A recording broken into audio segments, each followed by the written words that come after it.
loss is just easy at that point. Like, I look at that goal no longer as this hard thing that's taken this hold on me for 15 years.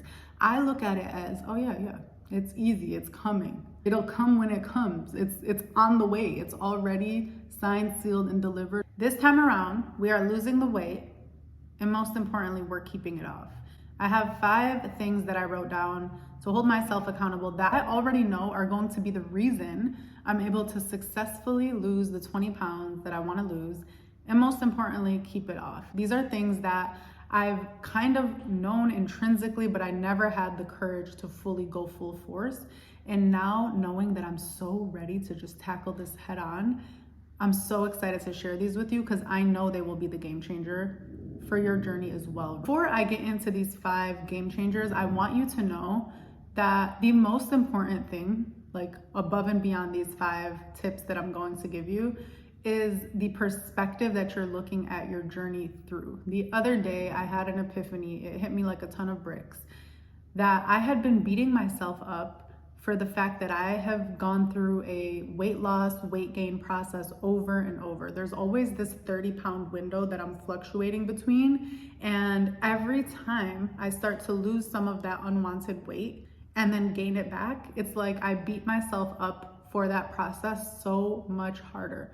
But it hit me like a ton of bricks that instead of being mad at myself that I've gone back and forth, why not be proud of myself for still trying? Why not be proud of myself for never giving up? There has never been a moment on this journey where I've just settled and been like, I can't do anything about it. And let me tell you, like, this has been a long journey. I've been struggling with body image since I was 15, so I'm 30 now. It's literally half of my life. I don't want that to be the rest of my life. We've been given so much. We're so blessed. Why would we tarnish the blessings and the joy and the ability to be present in our lives through something that we can do something about? I just want you to start off showing some gratitude for yourself for fighting. Like, if you're watching this video, this is an effort that you're making at not settling. This is an effort that you're making at loving yourself, at doing something that is serving you and is ultimately better for your health. It obviously doesn't start and end with just this video. There needs to be some responsibility and some action, and I'm gonna guide you through exactly what that looks like. But take a moment to just be grateful for and proud of yourself for not settling and for continuing to try, regardless if that journey was not linear. These journeys are never linear, whether physically, mentally, spiritually.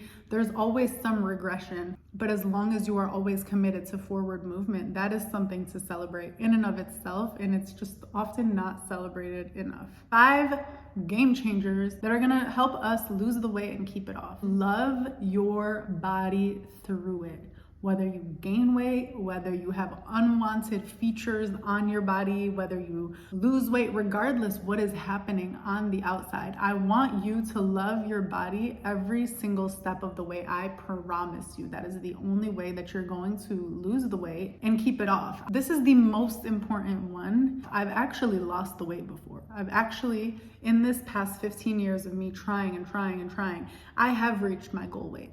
I have reached my goal body. But guess what? I didn't see it that way, and I didn't love what I saw in the mirror because that love wasn't present throughout the journey. The journey was not a loving journey. It was a self-loathing, self-hateful journey. And so guess what happens if you're going through this several months of going to the gym, eating relatively healthy, and trying to cut calories and lose weight? If that journey is from a place of, I hate my body, so I need to count my calories. I hate my body, it's not good enough, so I need to get on the Stairmaster. You might arrive, you might lose the weight that way. That would suck, honestly. I would hate that for you, because what's gonna end up happening is when you arrive, your self-loathing thoughts, they're not gonna go away just because you look differently in the mirror. I know we all think that that's what happens. That's not what happens. Trust me, and please don't make the mistake. Learn it from me so you don't have to make it. You arrive, and those self-loathing thoughts force you to kind of ruin it. They just force you to look the way that you actually feel about yourself.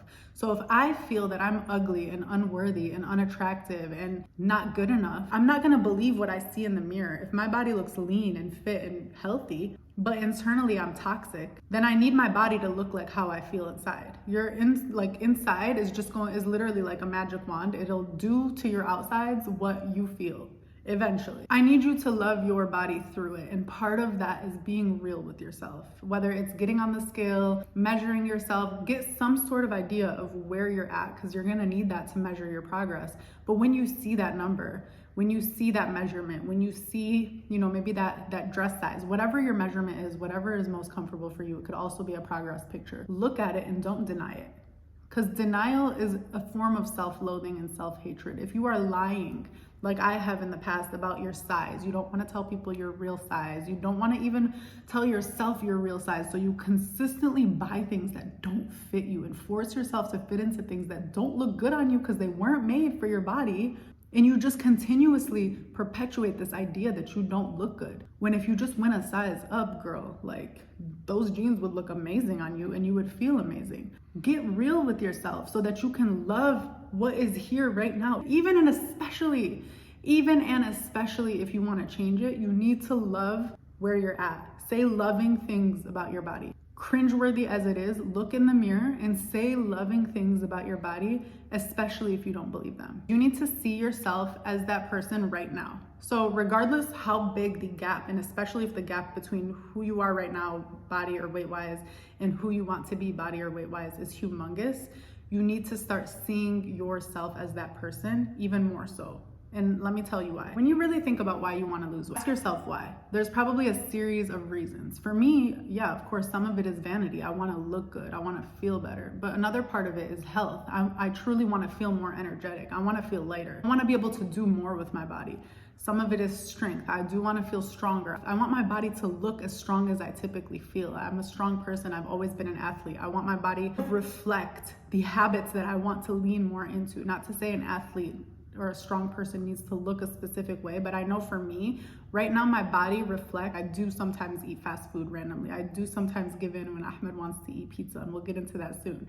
And I don't want my body to reflect the habits that I have right now. I want those habits to be 20% of the time or less. That's fine, that's cute, 20% of the time I go and get fast food or I do something that is out of the norm, but I want my normal, my new normal, to be the healthy habits that I actually love and thrive off of. I want you to see yourself that way now. When you think of why you want to lose weight, if it's a health thing, if it's an active thing, you want to be able to stand or walk for longer, you want to be able to lift heavier, start incorporating some of those identity shifts right now. You do not need your body to change for your identity to change. I've done so much research on this stuff, you guys. Athletes literally use these techniques to perform better next day at their basketball game. There's a lot of science behind how visualization and identity shifts can change the way that you show up every day. Look in the mirror right now and decide that you're a healthy person. You don't need to be 50 pounds lighter. You don't need to get rid of your back rolls. I have like a cute little roll on my back on both sides. I don't need to get rid of that for me to be active and for me to be healthy. I'm healthy. What does that mean? That means that now that I'm in Lebanon for a little over a week, and y'all know, like my Arab girls know, you don't turn down food, okay? It's part of my culture to be at my in-laws' house and for me to eat the homemade amazing food that they make and to enjoy it and to not be stressed out about it. And so because I know that there are certain routine things that I can't fully control while I'm here, I just put it in my head that I'm a healthy person. I'm an extremely healthy person. So what does that mean? That means that I'm drinking a gallon of water every day. If nothing else goes right today, I'm drinking a gallon of water because this is what a healthy person would do in my situation. I'm going to focus on standing more than sitting. I'm going to be mindful even when I am eating the food that my family is making for me. I'm gonna be mindful. I don't need to control every detail, and we can't always do that. But when you put it in your head that you're a healthy person, or that you are a strong person, or that you are an active person. I know I'm a healthy person, but I've been trying to be more active. I have this reputation in my family of being lazy because I always make everyone get stuff for me. If they're like, Cece, can you grab me that? Matt, can you give me that thing when you come over here? Like, that's a habit that I have, and it's kind of funny, but I'm starting to embrace being more active. If I can get up and go walk up the stairs and get something, I'm going to do that because I'm a healthy person. If I do it enough to where that identity shift starts to really sink in and I start to believe it. And the reason that that's so important kind of goes back to number one about loving your body through it. When you look at yourself and say, I'm a healthy person, your identity starts to magnetize the habits that will eventually get you to the weight loss that you want. A healthy person is going to choose certain meals over other meals. A healthy person is going to drink more water, is going to sleep more and take care of their health. A healthy person is going to take care of their mental health because they know that that really controls everything else. I remember when I was in college and I still wasn't comfortable talking about weight. This is a very recent thing, baddies. Like, the fact that I'm making this video and I'm so comfortable right now is so revolutionary. I have lived in shame to even talk about this. It's because I just felt ashamed to care so much about my body, even though I did. I felt so ashamed that it got to me as much as it clearly did and still does. I remember confiding in one of my friends. We used to have all these deep conversations and I would always kind of like beat around the bush. I wouldn't say it's about weight. I would say it's about like self-love. That was kind of my code word to talk about body image because I was too uncomfortable being open about body image. But I remember telling him, like, I really want to change. And by change, I meant lose weight. I really want to change, but I feel like everyone has always seen me as this person. And I'm scared to change because they won't recognize, not necessarily like they'll recognize me physically, but they won't accept that I'm this new person. And honestly, like, I wish I could go back to that girl and hug her and kiss her because what I was saying was profound.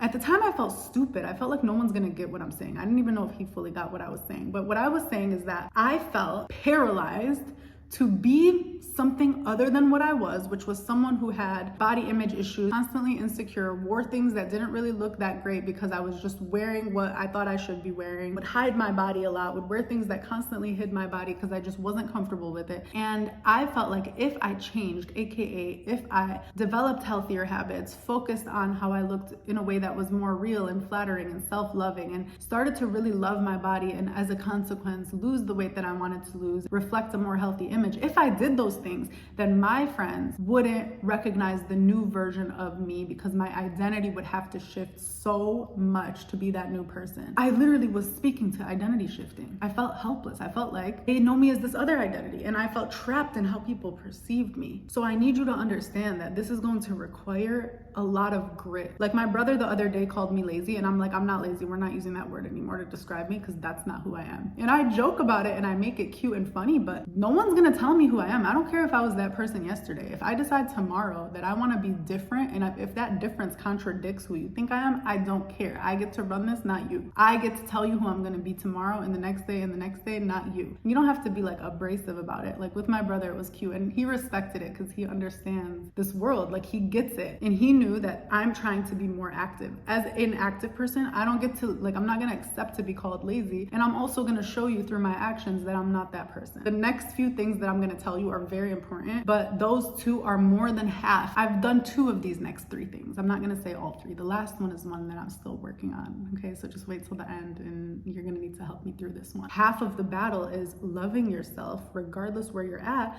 and having this identity shift at the same time where you start to behave as the person that you want to be. Creating a foolproof environment. This is something that I'm so proud to say that I did a few months back. This looks different for every single person, but I'll tell you what it looks like for me. When you create an environment that essentially necessitates your success. And for whatever weird reason, the metaphor that just came to my mind is, you know, when you're pulling up to the car wash, and I don't know, in Dearborn, like they're always mean mugging you when they're helping you drive. They're just staring at you and you're like driving, and then they're like trying to tell you like what way to put the wheels, right? That track that your car gets on, that's the foolproof environment. Like, it doesn't matter what I do. After my car gets in those tracks, it's going through this car wash.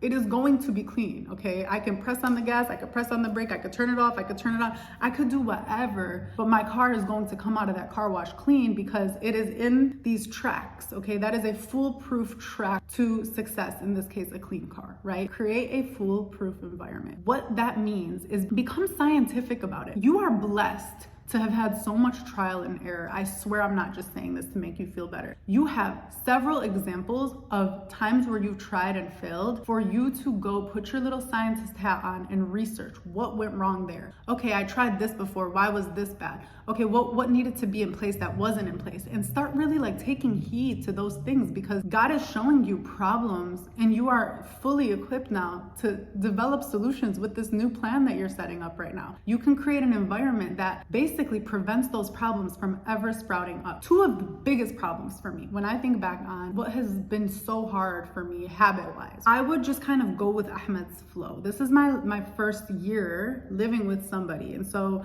normally I wasn't really dependent on anyone else for decisions. It was either what my parents made, which was always relatively healthy, or what I wanted to go out and eat, and I found that I made really healthy choices when I was the only one thinking about it. But Ahmed has different goals than I do, let's just put it that way. He doesn't have to be so conscious all the time. He loves pizza. I always joke that he has like a second stomach for pizza, so even if he's not hungry, he will always be down to eat pizza, and he'll always make it sound so good. And so for the past year, I've kind of coupled my decision making and habits with him. I felt like if we're gonna order food, then I need to order from where he's ordering from. It doesn't make sense for us to order from two different places at the same household. Finally, I realized that's problem number 1, 2, and 3, really. Like, his choices are not aligned with where I'm trying to go. It doesn't make me feel good about myself. So from now on, if we are ordering food, there's my go-to 2 to 3 places that I'm ordering from that I know are gonna keep me aligned with my nutrition goals and my health goals. So that was one huge solution that I've already tackled in the past few months, and it shows. Like, I feel better, I look better, because I am not going with someone else's flow. I'm creating my own flow, and I'm creating a foolproof environment. If waking up earlier and starting my day with movement in the morning, I've read so many books about that, and I just couldn't get with it, because I don't want to wake up and sweat. That's what a lot of books say. Wake up, sweat, do this. I just don't feel like it. I feel like it makes my morning, no matter how early I wake up, it makes me feel rushed before I start work. I don't like feeling rushed. It defeats the purpose mental health wise for me. But I've been waking up at 5:30 a.m. every morning, going downstairs to the gym. I do not look at this as a workout, but I just walk. I walk on an incline. I don't really break a sweat, but I just walk. I listen to a podcast and walk. And the reason I do this is because it makes me feel healthy. It is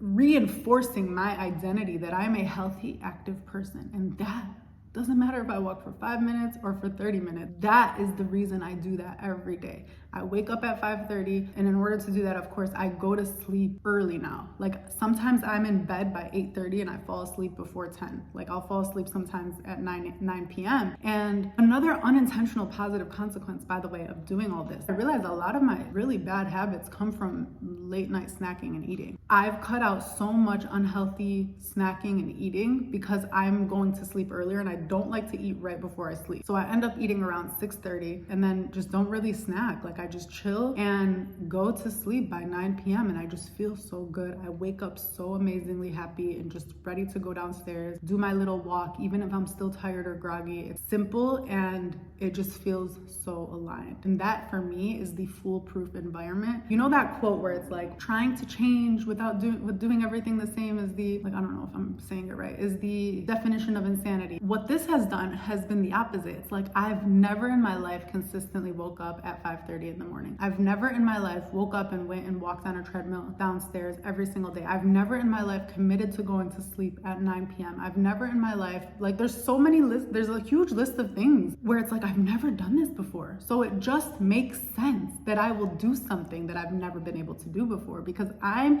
creating this momentum and this environment around me of all these things that I never thought I'd be able to do. If my identity has already shifted so much in this moment where I am someone able to wake up at 5 a.m., 5:30 a.m. and go focus on myself for the next few hours, then weight loss is just easy at that point. Like, I look at that goal no longer as this hard thing that's taken this hold on me for 15 years. I look at it as, oh yeah, it's easy, it's coming. It'll come when it comes. It's on the way. It's already signed, sealed, and delivered, because I'm in the tracks and my car is gonna be clean at some point, right? Trust in your process, not your neighbor's process, not this ad that you just got on Instagram. Once you choose a process, and it's okay to change your process, you don't have to be stuck to a process, but when you've chosen a process of how you're going to get there, don't be tempted by all the noise around you. If you want to intermittent fast. If you want to do keto, do keto. If you want to do carb counting, do carb counting. If you want to track, or if you don't want to track, pick something and go with it. They all work for different things, and I'm not a nutritionist, but if your goal is to lose weight, as long as you're not doing something unrealistic or very unhealthy, like, I would say if you're trying to lose a significant amount of weight, if you're not willing to wait at least at least 3 months, I would really be focused more on your mental health, because I do think that wanting this result to happen quickly is coming from a very different place. But if you're somebody who is willing to commit to something for at least 3 months, pick something that makes sense to you. I have friends and family who do intermittent fasting and love it and swear by it. I have friends who have done keto who swear by it. I have friends who don't track anything and don't believe in tracking anything and hate the idea of tracking things, and they swear by it. For me, I like to track. It works for me. But I've tried almost every diet you could think of. And what works for me is having the choice to eat whatever I want, but understanding that I have to stay within a certain amount of calories. I found ways to make it work with my lifestyle because we travel so much, but I don't like feeling controlled. I'm okay feeling restricted as far as how much I can eat, because I'm not going to get to where I want to go if I don't have some sort of accountability. But I don't like being told what to eat. That's why certain diets don't work for me. I don't like being told you're never allowed to eat that thing for the next 3 months. That when I do get to my goal weight and I have a little bit more leeway with my calories, I can still be eating the same kinds of things, but I just like, it's not a huge adjustment from there on out. For me, I don't like feeling controlled. I'm the oldest daughter in an Arab household, so we have control issues. We don't like people telling us what to do. I do think that relates to how I am when it comes to dieting. Like, I don't like being told that you're not allowed to have cheese for 3 months. Yesterday, we went out to eat to this awesome Lebanese restaurant, and Ahmed got a kanafe crepe, as if that's a thing. And it looked really good, and I tried a piece, and the piece was like this big, and it was probably like 300 calories, but whatever. I made that choice consciously. Like, I looked at it, I said, I want to know how this tastes. I tried it. On other diets, I would have looked at that as I ruined my whole entire diet because I tried this thing because I was gonna try it, period, you know? And now what's the point of doing any of this because I already ruined it? I understand that my self-sabotage looks for little moments like that to just torpedo the whole thing. So what works for me and what has been working for me is tracking, but more importantly than the process that I chose is the fact that I'm trusting my process. When my brother talks about intermittent fasting, I'm not getting like tempted into doing that. I'm not letting other people's different processes and what works for them make me question what I'm doing, because the second you start questioning what you're doing, your self-sabotage is gonna creep in there and just destroy the whole thing. So you need to trust the process that you pick. Go with it and trust it. Put your head down, don't look anywhere else, and keep going. Last but not least, surrender. This goes back to the tracks. You get into the car wash. I don't know why I keep using this, but you could use a train too, whatever you want. And just like breathe, you know? You don't have to like hyper control everything. And this is me, baddies. Like, I don't even know if I'm talking to you right now. I might be just talking to me. But I truly believe that when you don't let faith have a role in this process, when you don't let God have a role in this process, when you think that you control every single thing, yes, even when I am calorie counting or tracking or doing something that seems like hyper controlling, surrender, trust, believe, have faith, enjoy the process, be grateful, be present. And that's something that I know is going to change the game for this, for me, like it's never before. I know that my ability this year, in this moment, to just surrender and know that I'm in good hands and that I make good decisions and that I'm being led in a positive, healthy direction and I'm doing everything in alignment with what I'm supposed to be doing, that trust, that faith, that peace and calm is going to make the difference in my journey and in my energy along the way. I really, really, really want you to take heed to these 5. Number 1 is love yourself every step of the way, which means get real with yourself where you're at right now and decide that you're going to love that person and every version of that person until you get to where you are, and especially then love that person too. Number 2 is embody the person you want to be right now. Understand that you have an imagination. You don't need to be that physical image for you to be that spiritual image of that person. You can embody a healthy person today. You can decide, today I'm a healthy person. I am going to be a healthy person from now on. That's who I am. That's how you treat me. Speak to me accordingly. 3, create a foolproof environment around you. Be mindful of your habits and the environment around you. Move out anything out of your way that's not helping and incorporate things that are going to give you that momentum and energy on that process. Trust in your process only and give yourself full permission to block any of the noise. The other day, my mom tried to recommend a book to me about sugar and I told her I'm not reading it. I'm just letting you know I love you. I'm sure it's great, but right now it's not what I'm focused on. I'm focused on tracking. If I have sugar, cool. If I don't have sugar, cool. I don't care. As long as it stays within my thing, we'll focus on sugar later on. And it's not me being rude. It's just me understanding that if I read that book, it would probably say things that would confuse me, and it'd be like shiny object syndrome, and I'd be wanting to focus on that when that's not it right now. That's not the process I decided to trust right now. Number 5 is to surrender. You need to trust that everything that you're doing right now is the right thing. Like everything you're being pulled towards, as long as you're doing what serves you, as long as you are prioritizing your health and loving yourself, just surrender. Like let the rest be up to God. Take that pressure off of yourself to be perfect, to be constantly in a linear trajectory. It's okay if things aren't constantly perfect and if you're not always constantly taking 2 steps forward. I love you so much. I feel so grateful that I can share this with you. Honestly, this is really huge. I hope that my confidence in this journey and my sense of trust in our ability to do this is contagious. I hope you feel it. I hope you know that if you have tried and failed and tried and failed and tried and failed, those failures, I listened to this in a podcast today, those failures are just feedback. They're not real failures unless you let them be. Like you have the choice to make those failures and to end your story there, or to take what you've learned from that situation and use it as feedback for this moment right now. And keep me posted. I would love for this to be a 2-way conversation. I need it just as much as you do. What makes this time feel so much more hopeful than the rest? Because I feel that too. I'm so proud of you. I'm so happy for you. And I'm so excited for you. I love you so much, and I will see you on the next one, Baddie.